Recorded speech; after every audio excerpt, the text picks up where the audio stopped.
नेपाल चित्र से पहचान गए होंगे कि आज हम नेपाल की बात कर रहे हैं। नेपाल ये दिल्ली से लगभग 600 किलोमीटर की दूरी पर है और अगर इसकी बात की जाए नेपाल की, तो नेपाल विश्व का सबसे बड़ा देश है। यहाँ 81% जो है वो हिंदू धर्म को मानने वाले हैं। तो अगर पूछा जाए कि विश्व का सबसे बड़ा देश जहाँ पर हिंदू धर्म है तो वो है नेपाल। 81% लोग यहाँ पर हिंदू धर्म के हैं। भारत के 79.8% लोग हिंदू को मानते हैं, हिंदू धर्म को, और नेपाल में 81%। नेपाल पक्षियों के लिए जाना जाता है। यहाँ पर कुल पक्षियों का 8% सिर्फ नेपाल में पाया जाता है। भौगोलिक दृष्टि से अगर देखा जाए तो नेपाल को 3 भागों में बांटा गया है। जो ऊपर का क्षेत्र है इसको हिमालय का क्षेत्र कहा जाता है, हिमालय। जो बीच वाला क्षेत्र है मिडिल हिल्स, इसको शिवालिक का क्षेत्र कहा जाता है। और जो सबसे नीचे का क्षेत्र है इसको तराई का क्षेत्र कहा जाता है। तो भौगोलिक दृष्टि से नेपाल को 3 भागों में बांटा गया है। ऊपर का क्षेत्र आपका हिमालय का क्षेत्र कहलाता है, बीच वाला क्षेत्र जो है वो शिवालिक कहलाता है, और नीचे वाला क्षेत्र आपका तराई का क्षेत्र कहलाता है। नेपाल की कुल लंबाई जो है, अगर कहा जाए कि नेपाल की कुल लंबाई, तो ये लगभग है आपकी 800 किलोमीटर। और नेपाल की जो चौड़ाई है, अगर नेपाल की लंबाई ऐसे पूछा जाए तो ये लगभग 800 किलोमीटर है, और नेपाल की जो चौड़ाई है वो 200 किलोमीटर। नेपाल का जो कुल क्षेत्रफल है वो 1,47,181 वर्ग किलोमीटर है। तो अगर आपसे पूछ लिया जाए कि नेपाल का क्षेत्रफल कितना है, तो 1,47,181 वर्ग किलोमीटर। नेपाल क्षेत्रफल की दृष्टि से 93वां सबसे बड़ा देश है, और जनसंख्या की दृष्टि से 41वां सबसे बड़ा देश है नेपाल। नेपाल भारत के 5 राज्यों से लगता है।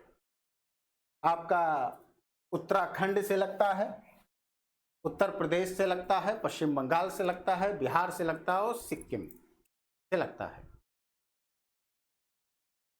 नेपाल के अगर इतिहास की बात की जाए तो 3वीं शताब्दी में यहां नेपाल ने अशोक साम्राज्य की अधीनता स्वीकार की थी। 4वीं शताब्दी में नेपाल ने समुद्रगुप्त की अधीनता स्वीकार कर ली, और 7वीं शताब्दी में तिब्बत ने नेपाल पर अधिकार कर लिया। उसके बाद नेपाल में मल्ल साम्राज्य का स्थापना हुई, और मल्ल वंश के सबसे प्रसिद्ध शासक, ताकतवर शासक यक्षमल्ल थे।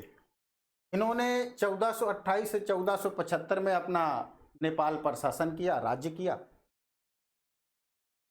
यक्षमल्ल ने मरने से पहले अपने बेटों और बेटियों में नेपाल को बांट दिया था। अपने बेटे को इन्होंने काठमांडू का क्षेत्र दे दिया, और बेटी को इन्होंने भात गांव का क्षेत्र दे दिया। तो यक्षमल्ल ने अपने बेटे और बेटियों में नेपाल का बंटवारा कर दिया था 2 भागों में। उसके बाद पश्चिमी हिमालय में बसने वाले गोरखा रेजिमेंट ने नेपाल पर अधिकार कर लिया। गोरखा जाति द्वारा 1960 में नेपाल पर अधिकार कर लिया, 1968 में। 1951 से लेकर 1960 में राजा महेंद्र देव ने एक प्रणाली लाए थे, पंचायत प्रणाली। तो पंचायत प्रणाली जो नेपाल में अगर शुरू की है तो वो राजा महेंद्र देव द्वारा प्रारंभ की गई। 1990 में राजा महेंद्र देव के बेटे थे राजा वीरेंद्र, उन्होंने राजतंत्र की व्यवस्था नेपाल में लागू कर दी। 2008 में नेपाल में राजतंत्र से लोकतंत्र में परिवर्तित कर दिया गया और नेपाल में एक संविधान लाया गया, कानून लाया गया, गणतंत्र व्यवस्था लागू की गई। 20 सितंबर 2015 को नेपाल में नया संविधान लागू किया गया। अब नेपाल में कहा जाने लगा कि जो नेपाल है उसको 7 राज्यों में विभाजित कर दिया गया। ऐसे 7 राज्यों में विभाजित कर दिया गया। तो टोटल इसके जो राज्य बनाए नेपाल में वो 7 बना दिए गए और यहाँ पर जो जिला बनाए गए नेपाल में वो 77 जिले हैं नेपाल में। तो इस तरह से गोरखा रेजिमेंट बहुत प्रसिद्ध रेजिमेंट है। इसकी ताकत को आज भी चाहे ब्रिटेन हो या भारत हो ये मानता है।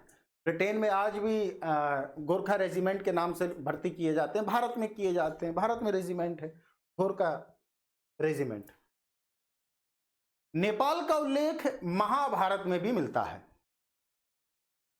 चाहे वो कर्ण की जीत का उल्लेख हो, इसका उल्लेख भी महाभारत में मिलता है। कर्ण जो है ये कुंती के पुत्र थे और सूर्यदेव से ये प्राप्त हुए थे और लोक लज्जा के कारण इनको त्याग दिया गया था। कर्ण कुंती के ही पुत्र थे।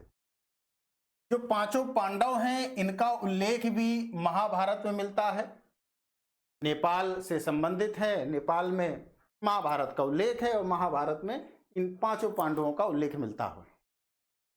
चाहे वो आपके युधिष्ठिर हों, इनका उल्लेख 5 पांडवों में है, या भीम हो, नकुल हो, सहदेव,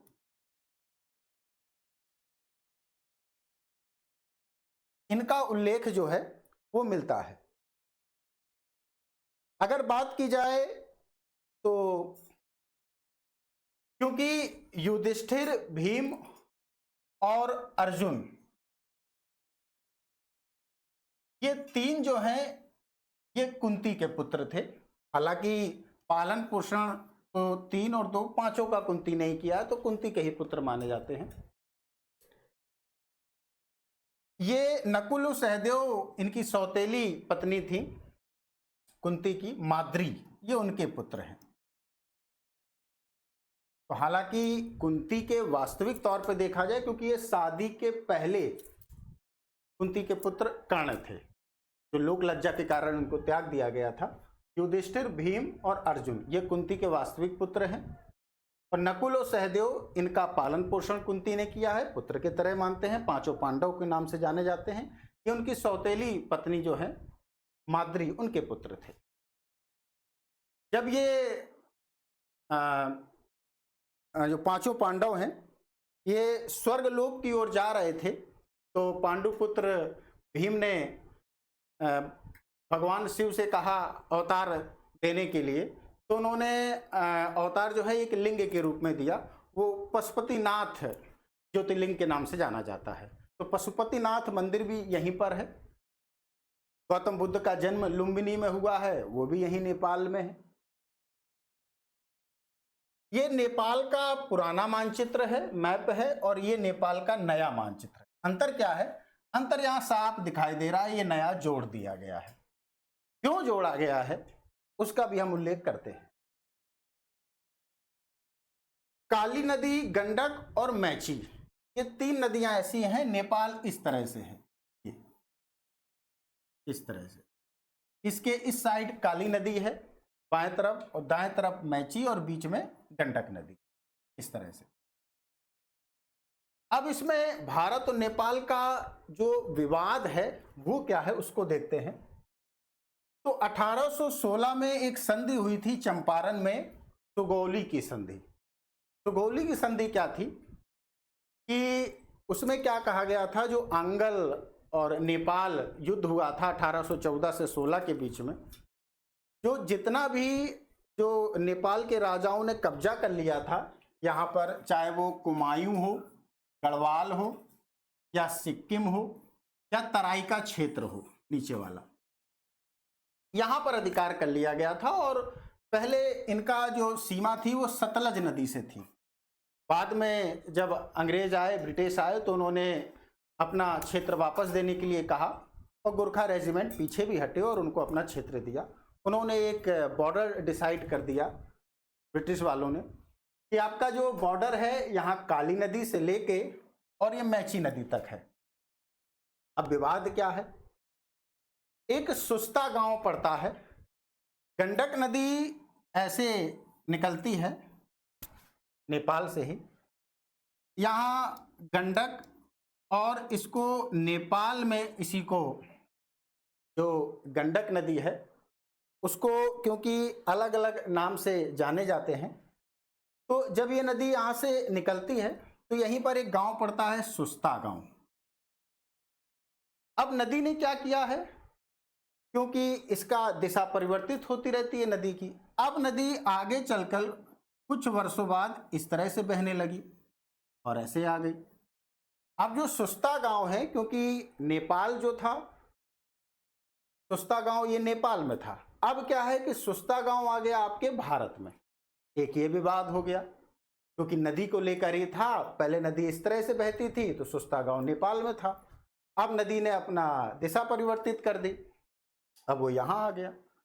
गंडक नदी, क्योंकि नेपाल में इसको नारायणी के नाम से जाना जाता है, गंडक नदी को नेपाल में, तो भारत में गंडक, इस तरह से एक ये गंडक नदी को लेकर विवाद है। एक ये विवाद है काली नदी को लेकर। काली नदी क्या है, भारत कहता है कि काली नदी जो है ये लिपुलेख से निकलती है, और नेपाल का कहना है कि ये लिम्या धारा से निकलती है।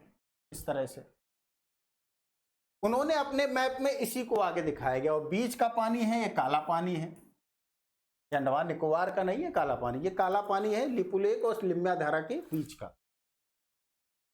यहीं पर क्या है कि जो दर्रा है इस तरह से जाते हैं और बीच में कैलाश मानसरोवर के लिए ये रास्ता है। चीन ने इसी मैप को आगे दर्शाया है।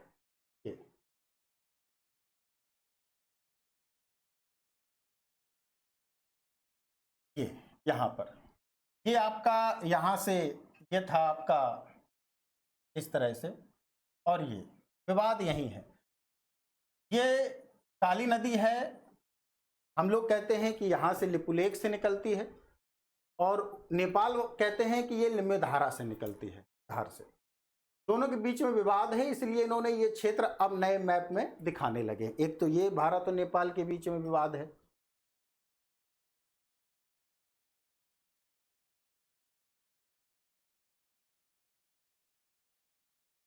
एक नेपाल में प्रोटेस्ट चला जेनजी और नेपो किड्स। जेनजी और नेपो किड्स क्या है इसको देखते हैं। हर टाइम पीरियड में एक अलग जनरेशन होती है। जैसे वर्तमान के जो 2025 से जो भी जन्म ले रहे हैं उनकी जनरेशन है जनरल बीटा। जो जेनजी है ये जनरेशन है 1997 से लेके 2012 के बीच में, जो यहाँ के हैं। जो प्रोटेस्ट किया है वो इन्हीं बच्चों ने किया था। 1997 से 2000 बीच में जिनका जन्म हुआ है उन्हीं को कहा जाता है जेनजी। अब यहाँ पर क्या है कि नेपाल में क्योंकि 16 सालों में 13 सरकार बदलती गई और ये सब गठबंधन की सरकार बनी है, तो तीनों में ही होता रहा है। जैसे केपी शर्मा ओली, फिर उसके बाद प्रचंड, फिर देउबा, फिर प्रचंड, फिर देउबा, फिर केपी शर्मा ओली, फिर प्रचंड, फिर ओली। इसी तरह से आपस में ही ये बनते चले जा रहे थे। भ्रष्टाचार चरम सीमा पर था। इन्हीं के बच्चे वीडियो अपलोड कर रहे हैं, क्या पहन रहे हैं, क्या खा रहे हैं, सोशल मीडिया में दिखा रहे हैं। अब ये देखो इन्हीं के बच्चे कौन सी जैकेट पहने हैं, किस ब्रांड का, ये दिखाने लगे। इसी में देखो ये रिंग दिखा रहे हैं कि डायमंड की है। इस तरह के देखो कौन सा ब्रांड, ये देखिए किस ब्रांड के पहने हैं, हैरी पॉटर। इन्हीं के पिताजी नदी में दौड़ा दौड़ा के मारे गए थे। ये देखिए किस ब्रांड की आप वॉच पहने हैं, किस ब्रांड का आप कोट पहने हैं। ये सब चीजें जब दिखाने लगे, सोशल मीडिया में डालने लगे, वैसे भी भुखमरी तो थी ही नेपाल में, और खाली जेब सबसे भारी होती है, सहन नहीं कर सके। इनके लिए, पब्लिक के लिए कोई रोजगार नहीं। बच्चे इनके सोशल मीडिया में फोटो अपलोड कर रहे हैं, दिखा रहे हैं। पब्लिक तो भड़कना ही था, भड़क गई। फिर नेपाल में एक कारण और था, भ्रष्टाचार। भ्रष्टाचार क्या था कि चीन के सहयोग से एक एयरपोर्ट बन रहा था, उसमें 1400 करोड़ का घोटाला कर लिया। गिरिबंधु में 54,000 करोड़ का घोटाला कर लिया। ओरिएंटल में 13,600 करोड़ का घोटाला कर लिया। सबसे बड़ी चीज थी कि जो जैन जी प्रोटेस्ट कर रहे थे उसमें बच्चे थे, 97 से 2012 के बीच के। जब ये प्रोटेस्ट करने संसद गए, जगह जगह इन्होंने प्रोटेस्ट किया, तो पुलिस वालों ने इनको समझाया नहीं, आग के गोले इस तरह से नहीं छोड़े गए, सीधा सीधा इनको ऑर्डर आया कि शूट आउट, गोली मार दी। बच्चों को माथे पे गोली मारी गई, चेहरे पे गोली मारी गई, ऊपर साइड, जबकि स्टार्टिंग में अगर आपको मारना है तो पैरों में मारोगे, इन्होंने सीधे यहां गोली मार दी। तो जो प्रोटेस्ट में नहीं भी शामिल थे वो भी आ गए, और फिर पुलिस वालों को इस तरह से दौड़ा दौड़ा के मारा गया। पब्लिक पूरी इकट्ठा हो गई, बैन, करप्शन को बैन करो, सोशल मीडिया को बैन ना करो, क्योंकि जितने भी 36 ऐप थे वो नेपाल सरकार ने बंद कर दिए। आप व्हाट्सएप नहीं चला सकते हो, आप फेसबुक नहीं चला सकते हो, इंस्टाग्राम इन्होंने बैन कर दिया। पब्लिक कहने लगी कि करप्शन को बैन करो, सोशल मीडिया नहीं, ban corruption not social media. Social media से कई ये लोग काम करते थे, वर्क फ्रॉम होम करते थे, व्हाट्सएप में के द्वारा कॉल करते थे, फॉरेन में कई प्रकार के जितने भी एक्टिविटीज़ हैं वो सोशल मीडिया से हो जाती थी। वो सारा बंद कर दिया। क्यों सोशल मीडिया बंद कर दिया गया? कि हमारे बच्चों की फ़ोटो ना दिखाएं ये, क्योंकि ये ज़्यादा फेमस करा रहे हैं। उसके बाद क्योंकि इनका जो प्रोटेस्ट कर रहे थे, प्रोटेस्ट में साथ भी दिया है एक एनजीओ है हामी नेपाल, ये सूडान गुरुंग चलाते हैं, इन्होंने इनका सपोर्ट किया। काठमांडू के मेयर हैं बालेन शाह, इन्होंने प्रोटेस्ट करने वाले बच्चों का समर्थन किया। कई सांसद, संसद हो या सुप्रीम कोर्ट हो या जहां भी जो पूर्व प्रधानमंत्री हैं, प्रधानमंत्री, गृह मंत्री, इनके घरों को जलाना शुरू कर दिया। पब्लिक आक्रोश इतना बढ़ गया था कि देखिए पब्लिक पूरे रोड पे आ गई और पुलिस वाले आगे कुछ नहीं कर सकते। जब इस तरह से इन्होंने माथे पे गोली मारी है तो पब्लिक को तो आना ही था, पूरा तहस नहस कर दिया, चाहे संसद हो या सुप्रीम कोर्ट हो।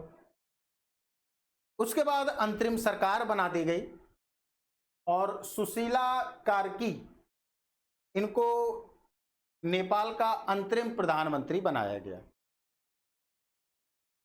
नेपाल के, क्योंकि 2008 में नेपाल में गणतंत्र व्यवस्था को, यहाँ पर राजतंत्र से लोकतंत्र आया था, तो पहली बार रामवरण यादव यहाँ के राष्ट्रपति बने थे नेपाल के। फिर उसके बाद विद्या देवी ये बनी है राष्ट्रपति,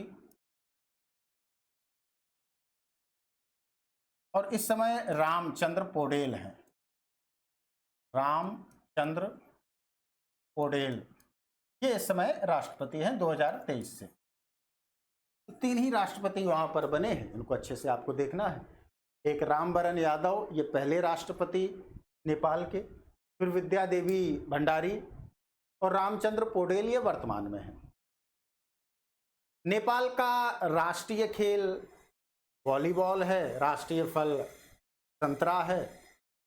और नेपाल, आप जानते होंगे कि माउंट एवरेस्ट की सबसे ऊंची चोटी जो है माउंट एवरेस्ट, इसको नेपाल में सागर माथा कहा जाता है। हिमालय की सबसे ऊंची चोटी माउंट एवरेस्ट, नेपाल में इसको बोलते हैं सागर माथा। तो ये आपको अच्छे से नेपाल से संबंधित क्वेश्चन आपको देख लेने हैं।